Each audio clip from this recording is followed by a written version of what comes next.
So, very good morning to all of you, and today we are going to see chapter number 2 of Bihar Board Class 11. Sorry, Bihar Board Class 12 Hindi book. ये basically pottery section होगा जो हम देखेंगे. And या let's get started. So guys, पहले हम कवि के परिचय के बारे में देख लेते हैं. तो सूरदास, ये सूरदास के पद चैप्टर को सूरदास ने लिखा है. सूरदास का जन्म 1478 में होता है. मतलब ये क्लियर नहीं है, ये सिर्फ अनुमानित है. और 1583 में इनका निधन हो जाता है. सो इनका जन्म दिल्ली के सीही गांव में बताया गया है. और इनके दीक्षा गुरु हैं महाप्रभु वल्लभाचार्य. एंड देखो यहाँ पे लिखा है कुछ अन्य लोग वल्लभगढ़ के निकट सीही ग्राम को उनका जन्म स्थान बताते हैं. ठीक है. फिर अभी यहाँ पे है और रचनाएं, उनकी प्रमुख जो रचनाएं हैं वो हमें देखनी है. सो गाइज, सूरदास के पद, सूर सलावली, साहित्य लहरी, और एक और पद है, मतलब उन्होंने जो लिखा है वो है राधा रस वली, नहीं, राधा रस केली, राधा रस केली. गाइज, ये मतलब ये आप नहीं भी याद रखोगे तो ये इम्पॉर्टेंट है बहुत ज़्यादा. सो आगे हम बढ़ते हैं. काव्यगत विशेषताएं. सूरदास, मतलब जो सूरदास काव्य लिखते हैं उसमें क्या क्या विशेषताएं होती हैं. फर्स्ट ऑफ ऑल, वो सूरदास वात्सल्य होते हैं, प्रेम और सौंदर्य के अमर कवि हैं. फिर उनके कविताओं में विनय होता है, आत्मनिवेदन होता है, बाल वर्णन, गोपी लीला, मुरली माधुरी, गोपी विरह. ये जो थे ना सूरदास, श्री कृष्ण के बहुत बड़े भक्त थे और इन्हें सगुण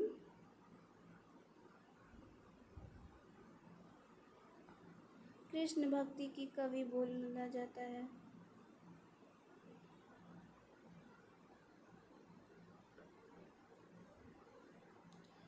इन्हें सगुण कृष्ण भक्ति का कवि बोला जाता है. ठीक है. और फिर हम अब स्टार्ट करते हैं. सो आपका जो सूरदास का पद है वो 2 भागों में बटा हुआ है. पहला तो है ये जो जिसमें माँ यशोदा श्री कृष्ण को उठाती हैं. और फिर दूसरा जो है उसमें वो किस प्रकार भोजन करते हैं उसके बारे में बताया गया है. सो देखिए, इसमें है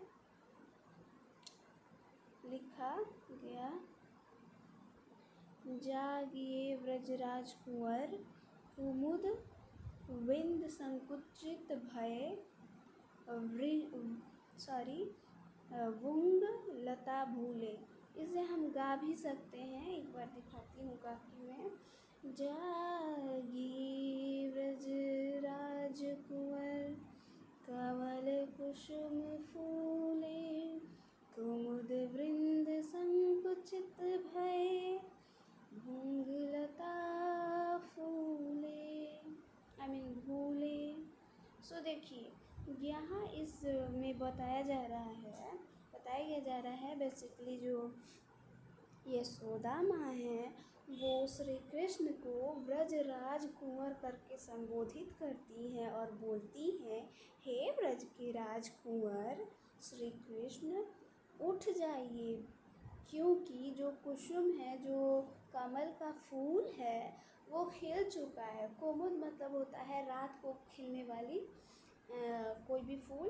तो जो कुमुद है वो संकुचित हो गई है। आप रात रानी के बारे में सुने होंगे, जो फूल रात को खिल जाती है, सुबह को मुरझा जाती है। हाँ, वही उसी के बारे में बात हो रहा है। तो बोल रही हैं कि वो जो फूल है रात रानी, वो मुरझा गई है, और जो कुसुम है वो खिल गई है, और जो भंवरे हैं, भुंग मतलब होता है भौरा, और लता मीन्स होता है पेड़, उसमें भूले हुए हैं। आई मीन फूल जो पेड़ में है, इर्द गिर्द काफ़ी सारे भौरे मंडरा रहे हैं। सो चलिए एक बार सम अप करके देखते हैं। यशोदा माँ बोल रही है कि हे व्रज के राजकुमार श्री कृष्ण, उठ जाइए, सवेरा हो गया है। जो कमल है वो खिल चुका है, जो रात रानी है वो मुरझा चुकी है, और जो भौरे हैं वो चारों तरफ में मतलब क्या कहते हैं, घूम रहे हैं या फिर मंडरा रहे हैं।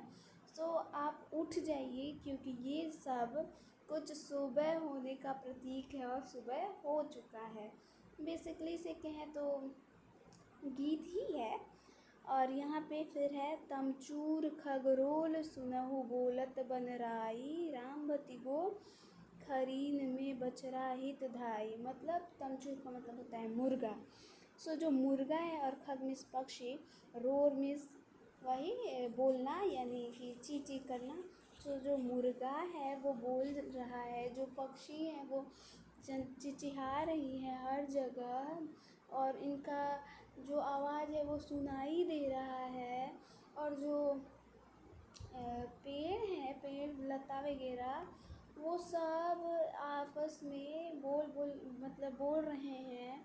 और जो रंभती गो खरकीन में बछड़ा हितधाई, यानी जो गाय है वो भी आवाज़ कर रही है अपने बछड़ों के लिए। सुबह सुबह हमारे यहाँ प्रथा होती है, मतलब गाय से दूध निकालने का, तो उससे पहले जो बछड़ा होता है उसको हम लोग दूध पिलाते हैं, आई मीन गाय के पास भेजते हैं। तो उसी के लिए अभी सुबह हो गई है। सो जो माँ है, एक गाय, अपने बछड़े के लिए अपने जो जहाँ बंधी हुई है वहाँ से हम लोग आवाज़ें दे रही हैं। ठीक है। फिर विधु मलिन रवि प्रकाश गावत नर नारी, सूर्य श्याम प्रात उठो अम्बुज करधारी। मतलब अर्थात कि जो विधु मतलब होता है, देखो यहाँ पे लिख दूँ क्या, विधु का मतलब चंद्रमा, आई मीन सॉरी एक मिनट,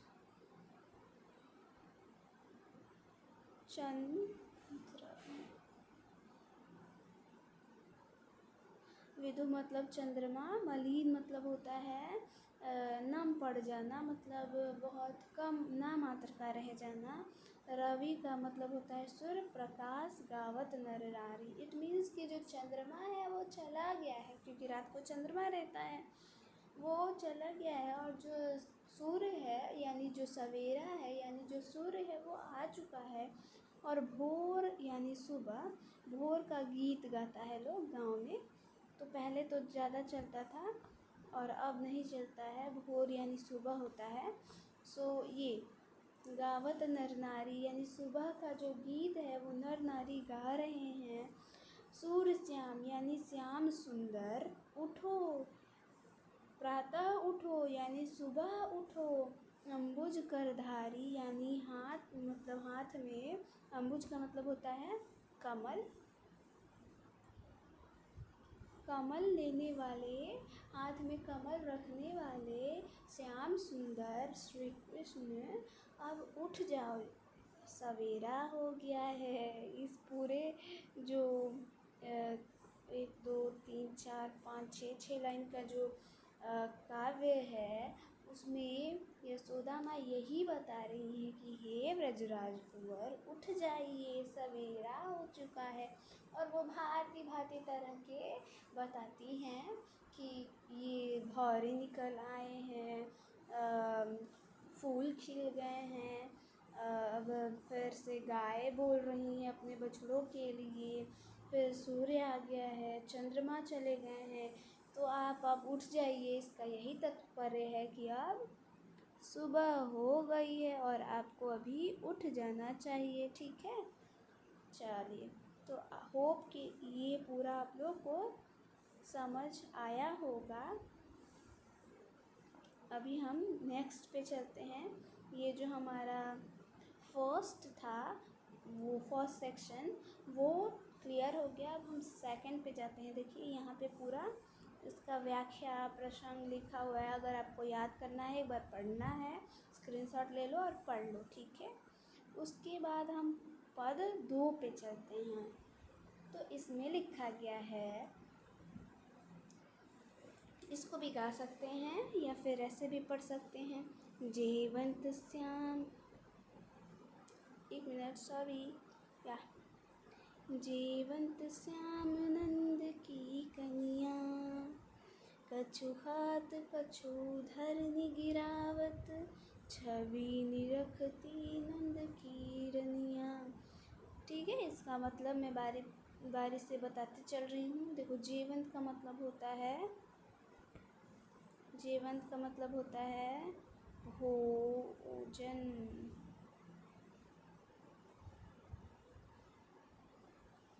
भोजन। श्याम मतलब आपको पता ही है, श्री कृष्ण। नंद मतलब उनके पापा का नाम है नंद, नंद बाबा।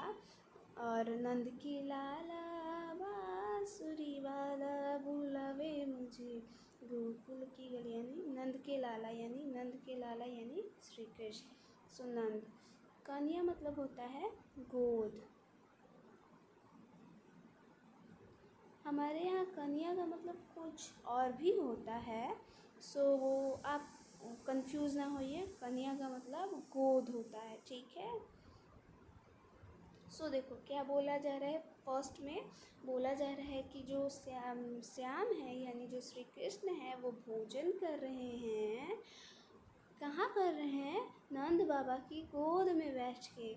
और कछु खात कछु धरनी गिरावत, यानी कुछ खाते हैं और कुछ गिर जाता है, मतलब गिरा देते हैं। फिर ये जो छवि है वो बड़ा मनमोहक है, मनोरम है। और इस छवि को नंद रानी यानी कि यशोदा माँ निरखती हैं, ठीक है, यानी उनको बड़ा अच्छा लगता है, तो वो छवि निरखती यानी देखती हैं।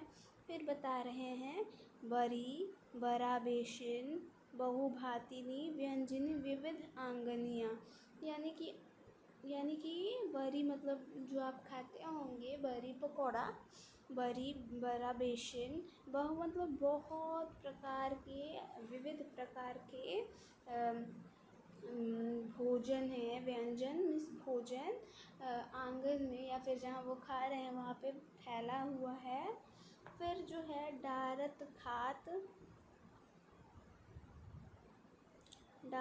खात लेत अपने कर, यानी कि अपने हाथ से वो खाना को मिलाते हैं और हाथ में लेते हैं और खा रहे हैं। ये जो जब श्री कृष्ण छोटे हैं,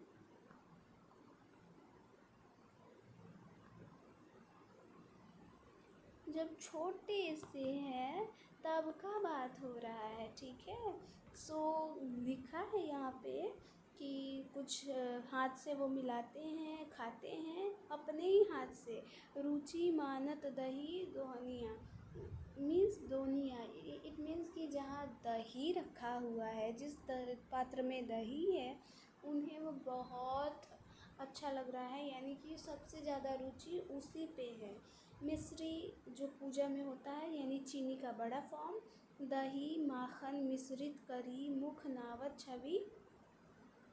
छवि धनिया। इट मीन्स कि जो मिश्री है, दही है, माखन है, उस सबको मिश्रित करके मुख में खा रहे हैं। नावत मीन्स खाना। धनिया का मतलब जो होता है वो होता है धन्य, यानी बहुत ही जो धन्य है। छवि धनिया, यानी इस छवि को बहुत अच्छे से वो बखान कर रहे हैं। गाइस भूलिए मत, ये सूरदास का पद है और वो लिखे हैं। तो ये बता रहे हैं कि काफ़ी अच्छा ये दृश्य है। फिर ये देखिए, ये वाला मेरे को पर्सनल फेवरेट है। इसमें लिखा है, आपन खात ननमुख नावत, सो छवि कहत ना बनिया, यानी कि खुद तो खाते ही हैं और बोलते हैं कि अपने नंद बाबा को कि आप भी खाइए और उनके भी मुख में खिलाते हैं। नावत का मतलब खिलाना बताई थी। और सो छवि कहत न बनी, और ये दृश्य तो और देखा नहीं जा रहा है। कहत ना बनिया मतलब ये बेसिकली आपको बता दूं कि जो ये ब्रज भाषा में लिखा हुआ है। सो समवट आप बिहार के हैं तो आपको पता होगा कि थोड़ा बहुत ये भोजपुरी में मिल रहा है, क्योंकि ये जो ब्रज भाषा है ये यूपी में बोला जाता है और यूपी बिहार काफ़ी मिले जुले हैं। ठीक है, आगे देखते हैं। जो रस, एक मिनट, सॉरी। जो रस नंद जसोदा विलसत सो नहीं तीहूँ भुवनिया, यानी कि जो आनंद, जो प्रसन्नता माता यशोदा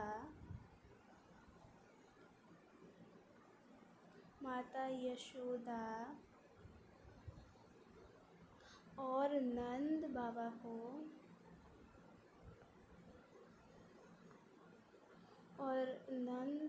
को मिल रही है, वो तीनों लोक में, यानी तीनों लोक में किसी को ऐसा नहीं मिलता होगा, ये बता रहे हैं। सूरदास बोल रहे हैं, भोजन कर नंद अचमन लीन हो, यानी कि जब भोजन करने के बाद सब उठ के नहीं मुँह धोते हैं, कुल्ला करते हैं और फिर जो भी, तो फिर वो उठ गए सब। तो उन जो लिखे हैं सूरदास मांगत सूर जुठनिया, यानी कि सूरदास बोल रहे हैं काश मुझे ये इन लोग का जो जूठा है, जो गिरा हुआ है, जो छूटा हुआ है खाने के बाद, वो ही मुझे खाने को मिल जाए।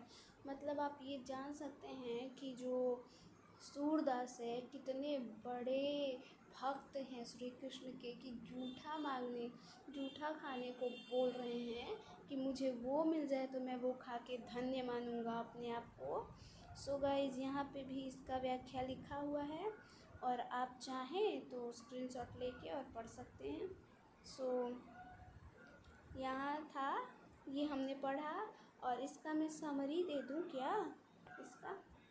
इसका देखो, जो श्री कृष्ण हैं वो भोजन कर रहे हैं, नंद बाबा की गोदी में बैठ के कुछ खा रहे हैं और कुछ गिरा रहे हैं, और ये दृश्य यशोदा माँ देखे जा रही हैं। जो जहाँ खा रहे हैं वहाँ अनेक प्रकार के व्यंजन हैं, लेकिन जो श्री कृष्ण है, बाल गोपाल हैं, उनको दही में जो रखा, जिस पात्र में दही रखा है वो सबसे अच्छा लग रहा है। मिश्री उसमें सबसे अच्छा लग रहा है, कुछ मिला रहे हैं, कुछ खा रहे हैं, मिश्री दही माखन को मिला के मुख में, मतलब अपने मुख में खा रहे हैं, जो बहुत ही अच्छा छवि है। मतलब जिसे देख के सब धन्य हो जाएगा। फिर खुद खाते हैं, अपने पापा को भी खिलाते हैं, यानी नंद बाबा को भी खिलाते हैं। और जो क्या कहते हैं, ये जो छवि है वो मतलब अवर्णीय है, जैसे बोला ना जैसे कि उतना ये प्रिय लग रहा है सूरदास को। और उसके बाद जो प्रसन्नता है, जो क्या कहते हैं, जो अनुभव, प्रसन्नता का अनुभव नंद बाबा और यशोदा माँ को हो रहा है, वो तीनों लोक में किसी को नहीं हो रहा होगा। और भोजन करने के बाद जब सब उठते हैं तो सूरदास उस जूठन खाने की मांग करते हैं, यानी मांगते हैं कि काश मुझे वो जूठन ही खाने को मिले। सो गाइज, आपको ये चैप्टर कैसा लगा प्लीज़ कमेंट में बताइए। एंड कमेंट में क्या, अरे आप लोग तो बता ही दीजिए। सो देखिए, हमने पढ़ लिया सूरदास का पद। सो इससे रिलेटेड समरी, इससे रिलेटेड क्वेश्चन, MCQs, पता है आपको बिहार बोर्ड में इससे बहुत सारे क्वेश्चन पूछे जाते हैं। तो इसको हम इम्पॉर्टेंट या मोस्ट इम्पॉर्टेंट चैप्टर भी बोल सकते हैं। ठीक है, सो जो होगा, अगर आपको ये अच्छा लगेगा तो मैं दे दूँगी लास्ट में समरी वगैरह सब कुछ। ठीक है, I mean MCQs, question answer. ठीक है। तब तक के लिए signing off with this together we can we will. Bye bye.